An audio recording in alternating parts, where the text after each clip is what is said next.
Por favor, busque el Evangelio de Mateo capítulo 5. Estamos en la serie Edificando sobre la Roca. Leamos los versos 17 y 18. No penséis que he venido para abrogar la ley o los profetas. No he venido para abrogar, sino para cumplir. Porque de cierto os digo que hasta que pasen el cielo y la tierra, ni una jota ni una tilde pasará de la ley, hasta que todo se haya cumplido. No hay necesidad de tener temor del Señor Jesucristo. Él no vino para destruir. El Señor Jesucristo es el único que puede satisfacer su más profunda necesidad. Es el único que puede quitar el dolor de una despedida, el dolor del sufrimiento, el aguijón de la muerte, lo sombrío de la tumba, y puede darnos una esperanza firme y segura. Si usted no conoce al Señor Jesucristo, no solo que no tendrá satisfacción, sino que ignorará de las cosas relacionadas con Dios. Escuché de un profesor universitario que un día quiso ir de pesca.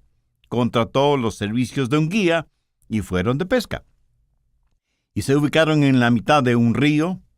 El profesor, orgulloso de sus conocimientos, le preguntó al guía: ¿qué sabe usted de biología? Pues, pero muy poco. Oh, eso es una lástima. No entiende lo que es la vida. Después de unos minutos de silencio, el profesor preguntó: ¿y qué tanto sabe de geología? Y el guía, casi avergonzado, contestó: en realidad no sé nada de geología.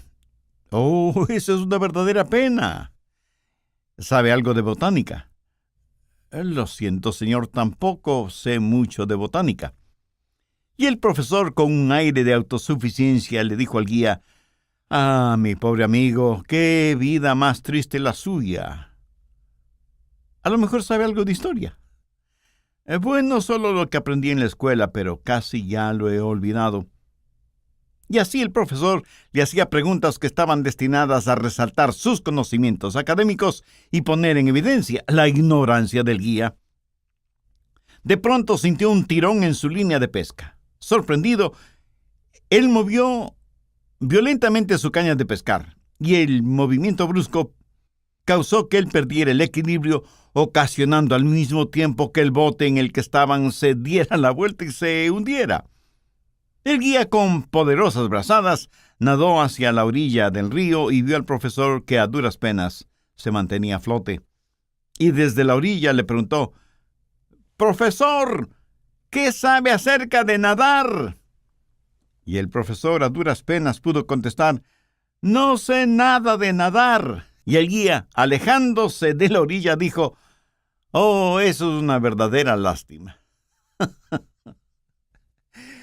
Mi amigo, usted puede saber de biología y el estudio de la vida, pero si no conoce a Jesús, el dador de la vida, su educación es incompleta. Usted puede saber de geología, pero si usted no conoce a Jesús, la roca sólida, la roca de las edades, solo puede decir: «¡Qué pena, qué pena!».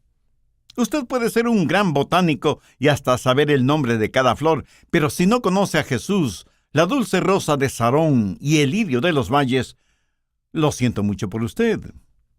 Y si usted sabe mucho de historia, pero nada sabe de Jesús, en quien vivimos y nos movemos y somos, usted no tiene ni la menor idea de lo que es realmente vivir. Y si sabe de astronomía y el movimiento de astros y planetas en el cielo y no sabe de Jesús y cómo ir al cielo, usted, mi amigo, es un gran perdedor. En la economía de Dios, el hombre más sabio es ignorante, el hombre más fuerte es débil, y el hombre más rico es pobre, si es que no conoce a Jesucristo, porque Cristo es el centro de la circunferencia, y Él es todo lo que usted necesita y lo que busca, aunque usted no lo admita. Jesús no vino para destruir ni abrogar, sino para cumplir. Vino para llenar la más profunda necesidad de la vida de cada ser humano. ¿Cómo el Señor Jesucristo cumple con las Escrituras proféticamente? Algunas personas dicen que para ellas la Biblia es un libro misterioso que no lo entienden. Permítame darle la llave para que usted pueda abrir la Biblia. Pero esa llave no es una cosa, sino una persona, el Señor Jesucristo. Él es la piedra angular que ayuda a entender la Biblia. Él es la llave que abre la puerta de la revelación de la palabra de Dios. Y si es que usted lee la Biblia y no encuentra a Jesucristo, pues léala hasta que lo encuentre. Anote al margen Lucas 24:27. Esto es después de la resurrección del Señor, cuando dos cansados discípulos iban por ese camino hacia Emaús, y se les juntó Jesús.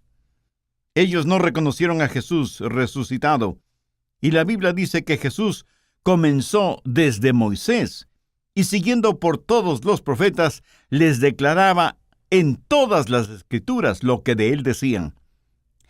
¿Se puede imaginar el estar caminando por más de 10 kilómetros con Jesús mientras él iba dando una conferencia bíblica?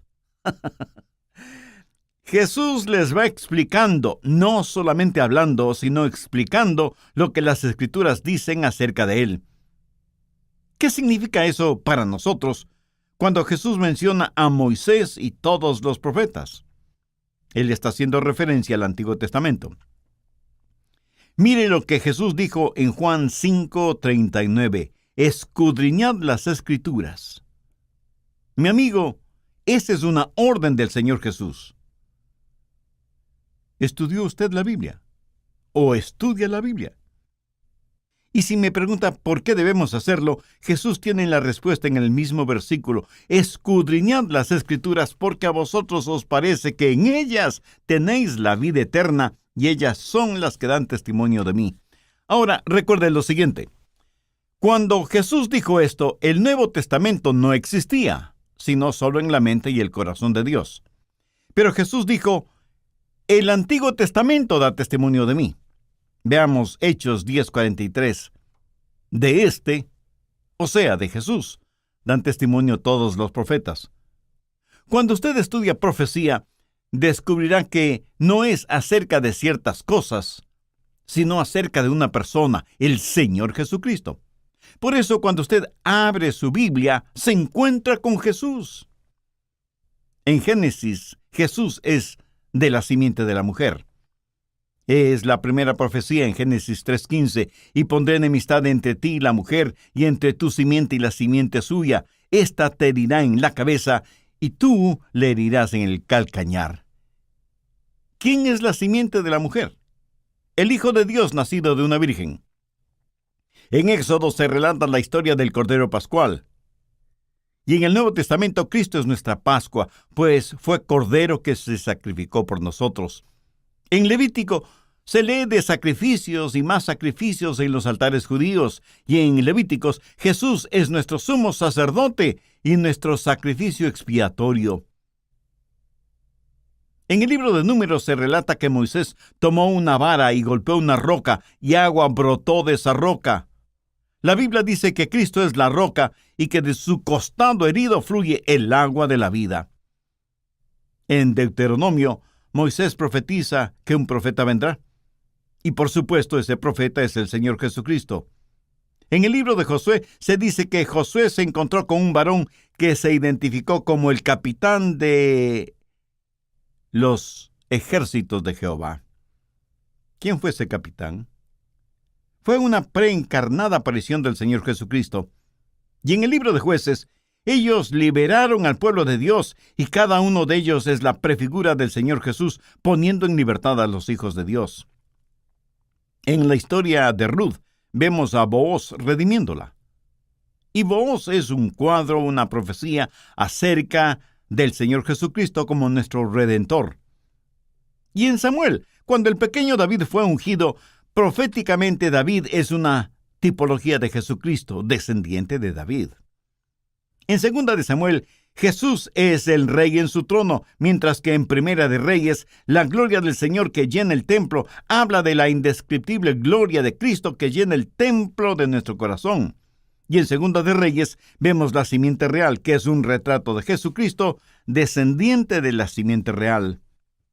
En Primera de Crónicas, Jesús es el Rey glorioso, y en Segunda de Crónicas, Él se aparece a Salomón para otorgarle sabiduría. En Esdras, Jesús es presentado como el Dios de nuestros padres, mientras que en Nehemías lo vemos como el restaurador de Israel. En el libro de Esther, cuando la reina Esther se presenta frente a su esposo, el rey Asuero, para interceder por su pueblo, es un cuadro profético del Señor Jesucristo, quien intercede por su pueblo y es su abogado. Y de ese venerable patriarca Job, aprendemos lo siguiente: yo sé que mi Redentor vive y que al fin se levantará sobre el polvo. Con los ojos de la fe, profetizó la realidad del oficio redentor de Jesús. En el libro de los Salmos vemos a Jesús una y otra vez como el Hijo de Dios, como el Rey, como el Pastor, como refugio, como torre fuerte, como consolador, como Jehová de los ejércitos, como agua vivificante, como rosa de Sarón y lirio de los valles. Y en Proverbios tenemos literatura sobre la sabiduría, resaltando que Jesús es la sabiduría de Dios. Siglos más tarde, Pablo diría que Jesús, en nosotros, es sabiduría. El escritor de Eclesiastés medita acerca de los enigmas de la vida y encuentra que como única respuesta para esos enigmas es Jesús. Él es el único que puede dar significado a nuestra vida. ¿De qué trata el Cantar de los Cantares? De un novio celestial, el Señor Jesucristo, quien ama mucho a su novia, la Iglesia. Y en Isaías, Jesús es Emmanuel, Dios con nosotros. Isaías profetizó del nacimiento virginal de Jesús y lo identifica como admirable, consejero, Dios fuerte, Padre eterno, príncipe de paz. Pero también dice: despreciado y desechado entre los hombres, varón de dolores, experimentado en quebranto, y como que escondimos de él el rostro, fue menospreciado, y no lo estimamos. Jeremías nos presenta a Jesús como alfarero divino que está modelando, dando forma a nuestras vidas. Y en Lamentaciones vemos a Cristo como el misericordioso, pero también como el juez que ejecuta su justicia. En Ezequiel vemos a Jesús como la gloria de Dios, mientras que en Daniel lo vemos como la roca cortada de la montaña sin el uso de manos humanas y que habla de la súbita segunda venida del Señor. Oseas profetiza sobre el niño que regresa de Egipto y Joel presenta el retrato de Jesús como la esperanza de su pueblo. En Amós vemos a Jesús como el juez de las naciones y en Abdías, Jesús es el rey del venidero reino. El viaje de Jonás hacia Nínive representa a Cristo yendo hacia los gentiles y profetiza que así como Jonás estuvo 3 días en el vientre de un gran pez, Jesús estaría en la tumba por 3 días. En Miqueas vemos al bebecito de Belén, y el profeta nos dice que ese bebecito será el que gobierna en Israel. Nahum presenta a Jesús como la fortaleza en el día de aflicción. En Habacuc, Jesús es el Señor en su santo templo. En Sofonías, Él es el Rey de Israel, y en Ageo es Jehová de los ejércitos, mientras que en Zacarías se profetiza que Jesús entraría a Jerusalén montado sobre un asno. Y en el último libro del Antiguo Testamento, Malaquías, tenemos la siguiente promesa: mas a vosotros, los que teméis mi nombre, nacerá el sol de justicia, y en sus alas traerá salvación. ¿Lo ve? Todo el Antiguo Testamento es acerca de Jesús. Lea su Biblia y encontrará a Jesús. Y si no lo encuentra, vuelva a leerla. En Génesis 3:15 se dice que el Mesías procederá de la semilla de la mujer, o sea, será un hombre. Pero no solo eso, se nos dice también que será de cierta sección, de cierta raza, y esto elimina automáticamente a mucha gente. Génesis 9:26 dice que el Mesías será descendiente de Sem, así que no solo será un descendiente semita, sino también descendiente de Abraham, de la semilla de Isaac. Entonces tenemos una raza, una sección de esa raza, una nación de esa raza. Pero eso no es todo. Dios dice que el Hijo del Hombre saldrá de una tribu de esa nación, y por Génesis 49 sabemos que esa tribu es la tribu de Judá, y que sería hijo de Isaí.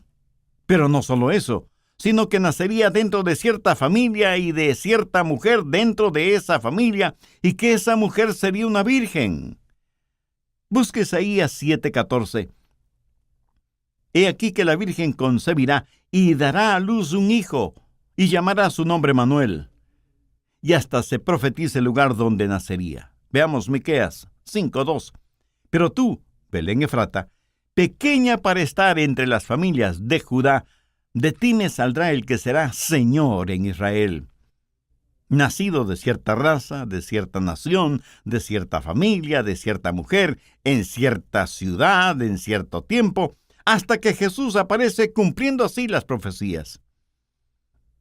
¿Cómo nadie puede negar que la Biblia es la inspirada palabra de Dios?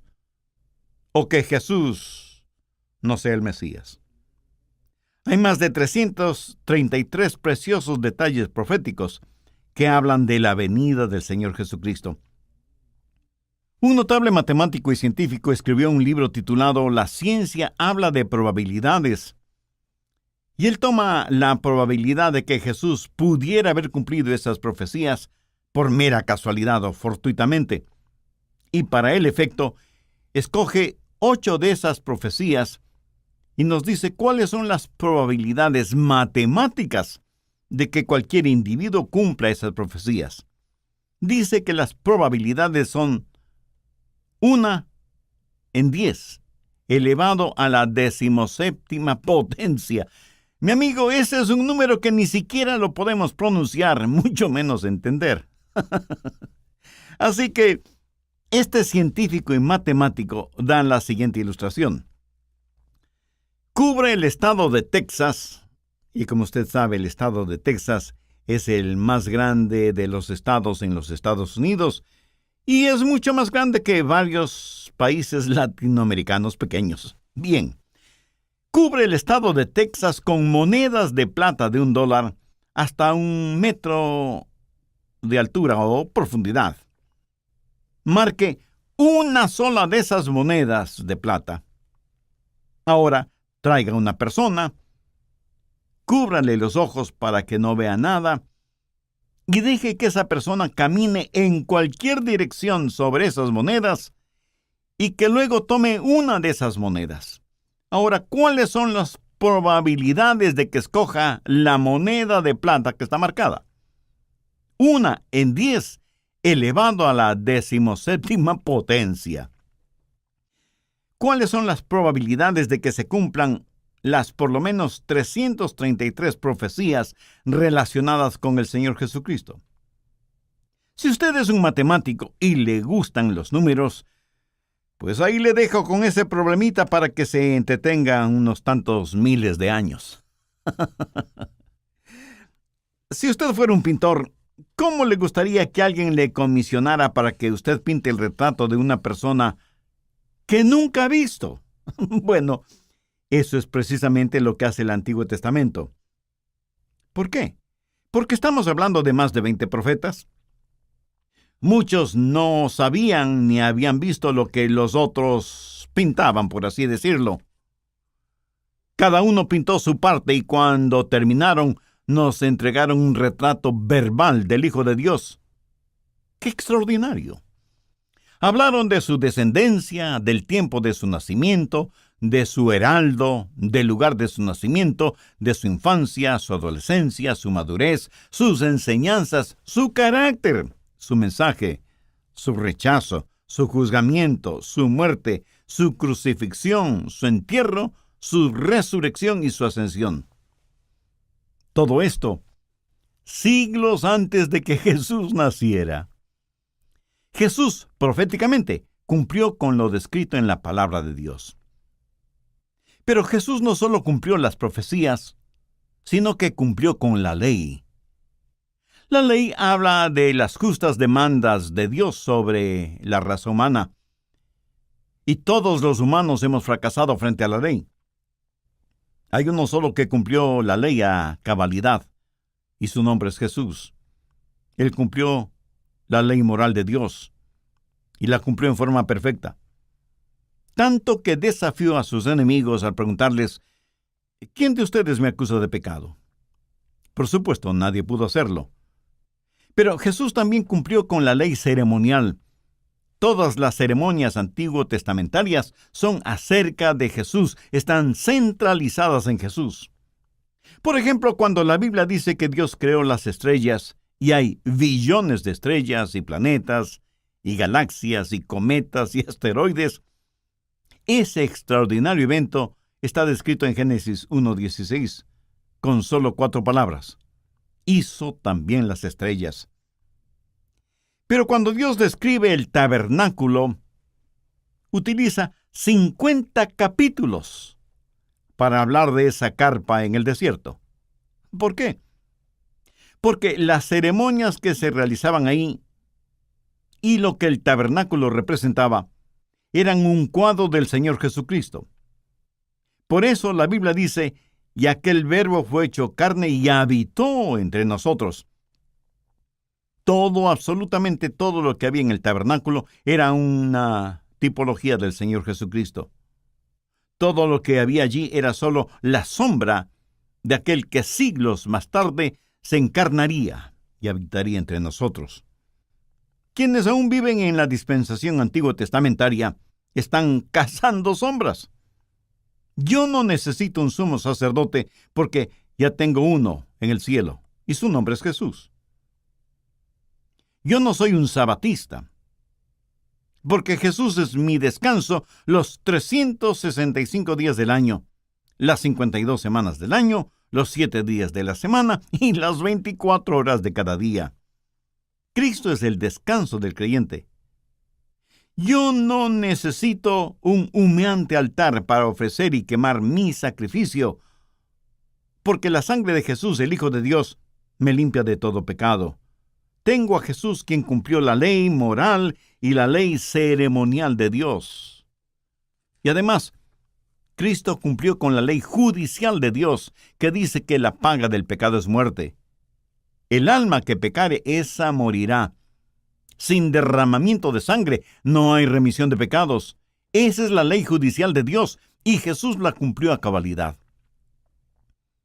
¿Alguna vez se ha preguntado el porqué de todos esos sacrificios en el Antiguo Testamento? ¿Servían para salvación? Por supuesto que no. Mire lo que dice Hebreos 10:4. Porque la sangre de los toros y de los machos cabríos no pueden quitar los pecados. Todo lo que hacían esos sacrificios era el preparar a la gente para el supremo sacrificio que habría de venir, el perfecto Cordero de Dios, sin mancha ni contaminación, el consagrado y único y ungido Cordero de la Pascua. Hubo un sociólogo ruso llamado Pavlov. Seguramente algo estudió sobre él cuando estuvo usted en el colegio o la universidad. Pavlov desarrolló lo que se conoce como respuesta condicionada. El experimento de Pavlov consistía en poner a algunos perros en una jaula. Antes de alimentarles, él hacía sonar una campanita y luego alimentaba a los perros. Esto lo hizo por varios días. Después de algún tiempo, los perros, tan pronto oían la campanita, comenzaban a babear. ¿Por qué? Porque para ellos el sonido de la campanita significaba alimento. Ahora, salvando las distancias, bien se podría decir que los sacrificios del Antiguo Testamento eran la respuesta condicionada que Dios estaba utilizando. Y el sonido de esa campana significaba que el pecado traía la muerte. Recuerde, la paga del pecado es muerte. Dios estaba enseñando una respuesta condicionada a su gente para que estuvieran listos para la venida de su Hijo. Por eso, cuando Juan el Bautista vio a Jesús, dijo: «He aquí el Cordero de Dios que quita el pecado del mundo». Cristo es quien cumplió la ley legal, la ley moral y la ley judicial de Dios. Por eso el apóstol Pablo, escribiendo a los hermanos de la iglesia en Galacia, les dijo: «Cristo nos redimió de la maldición de la ley, hecho por nosotros maldición». ¿Y qué quiere decir eso? Permítame personalizarlo. Significa que Él tomó mi pecado y pagó mi deuda. Mi pecado ha sido pagado por el Señor Jesucristo, quien cumplió con todas las demandas de la ley. Por lo tanto, solo Jesús está calificado para ser el Salvador del mundo. Y gracias a Dios por eso. Por favor, busque Romanos 10:4. porque el fin de la ley es Cristo. ¿Para qué? Para justicia a todo aquel que cree. Jesús cumplió las demandas de la ley de Dios por nosotros y ahora vive en nosotros por medio del Santo Espíritu de Dios. Permítame añadir una última cosa acerca de Jesucristo. Él no solo que cumple proféticamente con la palabra de Dios, no solo que hace realidad la palabra de Dios, sino que realiza todo lo que los profetas dijeron de Él. Jesús es, pues, el perfecto cumplimiento de todas y cada una de las profecías que fueron escritas acerca de Él siglos antes de que Él se encarnara. Mateo 5:18 dice: porque de cierto os digo que hasta que pasen el cielo y la tierra, ni una jota ni una tilde pasarán de la ley hasta que todo se haya cumplido. Cuando Jesús dice, de cierto os digo, está diciendo que debemos poner atención. Si pudiéramos escuchar audiblemente su voz, escucharíamos que Él pone énfasis en esas palabras, porque nos está asegurando sin sombra de duda, ni equivocación, ni titubeo, que lo que está diciendo se hará realidad. Porque de cierto os digo que hasta que pasen el cielo y la tierra, ni una jota ni una tilde pasará de la ley, hasta que todo se haya cumplido. ¿Sabe usted lo que significa eso de ni una jota ni una tilde? Bueno, se refiere a los más pequeños símbolos ortográficos en el alfabeto hebreo, dando a entender que no solo las grandes palabras se cumplirán, sino que aún los puntos más pequeños y las comas y tildes serán cumplidos, hasta que toda la ley se cumpla. Tal vez alguien me pregunte, pastor, ¿creía Jesucristo en la infalibilidad de las Escrituras? Absolutamente sí. Jesús no solamente creía en la infalibilidad de las Escrituras, sino que también creía en la inmutabilidad de las mismas. ¿Qué quiero decir con esto? Sencillamente que la palabra de Dios no cambia. Es la misma que fue, que es y que seguirá siendo, porque revela un Dios que no cambia ni tiene sombra de variación. Él es el mismo ayer, hoy y por todos los siglos. Amén. Aleluya. Si usted se llama a sí mismo un creyente cristiano y que Jesús es su Señor, los puntos de vista de Jesús relacionados con las Escrituras deben ser también sus puntos de vista. Jesús y las Escrituras se levantan o caen juntos. Hay pseudocríticos en nuestros días que han apuntado toda la artillería del infierno contra la palabra de Dios, especialmente el Antiguo Testamento. Pero cuando Jesús dijo la ley y los profetas, se estaba refiriendo al Antiguo Testamento, y Jesús dijo que ni una jota ni una tilde pasará de la ley hasta que todo se haya cumplido. Algunos pseudosociólogos y filósofos dicen que Jesús fue un personaje de su tiempo. Mi amigo, piense conmigo en lo siguiente. Si el Antiguo Testamento no tiene errores, entonces cuando Jesucristo lo menciona, estaba recurriendo a algo verídico. Pero suponga que el Antiguo Testamento tiene errores y Jesús no lo sabía. Entonces Él no es omnisciente y por lo tanto no pudo haber sido Dios en forma humana. Pero por otro lado, si el Antiguo Testamento tenía errores y Jesús lo sabía, y sin embargo decía que no había ningún error, entonces Jesús fue un fraude, un charlatán, una persona deshonesta. Jesús creyó que la Biblia, en su caso y en su tiempo el Antiguo Testamento, es la palabra de Dios, y la autoridad de Cristo y la autoridad de la Biblia permanecen juntas. La palabra del Señor y el Señor de la palabra están entretejidos inextricablemente. Y cuando usted acepta la autoridad de Cristo, debe aceptar la autoridad de la Biblia. Y cuando usted acepta la autoridad de la Biblia, debe aceptar que es la Biblia la que presenta al Señor Jesucristo. La Biblia es su libro. Porque de cierto os digo que hasta que pasen el cielo y la tierra, ni una jota ni una tilde pasará de la ley hasta que todo se haya cumplido. Alguna vez antes de unas elecciones nacionales, un periodista me preguntó: Pastor Rogers, ¿alguna predicción suya sobre las elecciones? Y yo le contesté: mi amigo, hay un antiguo proverbio chino que dice: nunca hagas predicciones, especialmente acerca del futuro. Fin de la entrevista. Ahora escúcheme atentamente. Basado en la palabra de Dios, voy a hacer una predicción acerca del futuro de nuestro planeta. La tierra será llena con el conocimiento de la gloria de Dios, como las aguas cubren el mar. Y Jesús reinará desde donde sale el sol hasta donde se pone el sol. Su reino se expandirá de playa a playa hasta cuando la luna desaparezca y deje de existir. Jesucristo regresará. Cielos y tierra dejarán de ser uno de estos días. Y si usted está poniendo su confianza en las cosas de este mundo, mi amigo, es como si estuviera acomodando bien las sillas veraniegas en la cubierta principal del Titanic, que muy pronto se hundirá, siendo herido de muerte por un témpano de hielo. Y el mismo Señor Jesucristo ya lo dijo, que los cielos y la tierra pasarán, pero que sus palabras nunca dejarán de ser. La misma Biblia que tan precisamente describe la primera venida del Señor es la misma Biblia que señala el ineludible acontecimiento de su segunda venida.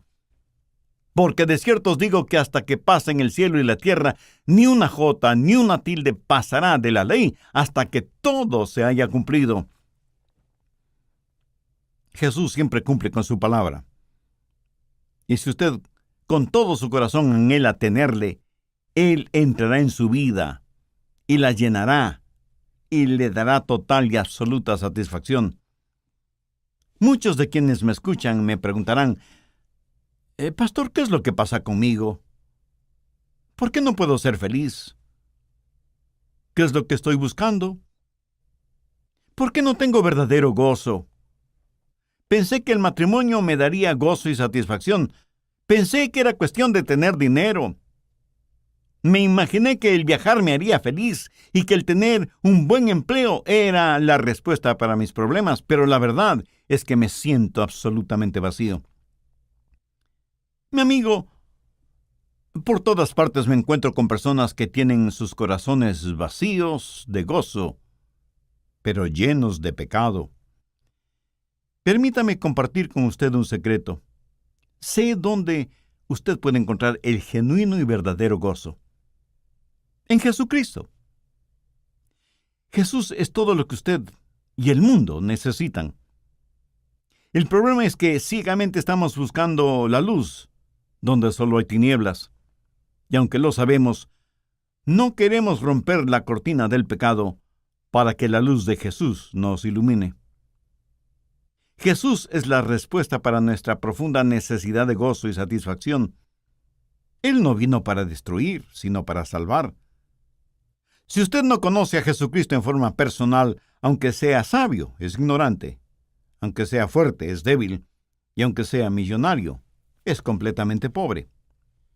Para terminar, permítame decirle que oro para que usted, amigo o amiga oyente, quien quiera que sea y donde quiera que esté, busque la salvación que solo se encuentra en el Señor Jesucristo. Abra su corazón y confíe en Él. Si desea hacer esa decisión ahora mismo, le invito a que ore conmigo de la siguiente manera. Eterno Dios, sé que me amas y quieres salvarme, y yo quiero ser cubierto por tu amor, tu gracia y tu misericordia.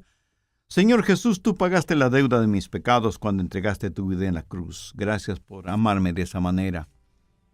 Este momento te recibo en mi corazón como mi Salvador y Señor, y pido tu ayuda para que pueda ser un instrumento útil y de bendición en tus manos. Lo pido en tu santo nombre. Amén. Si usted hizo esa decisión espiritual, le invito para que nos escriba y nos cuente al respecto. Su carta, que será de ánimo y bendición para nosotros, y este Ministerio de Estudios Bíblicos Radiales nos permitirá conocerle un poquito más y orar por usted y su nueva vida como creyente en el Señor Jesucristo.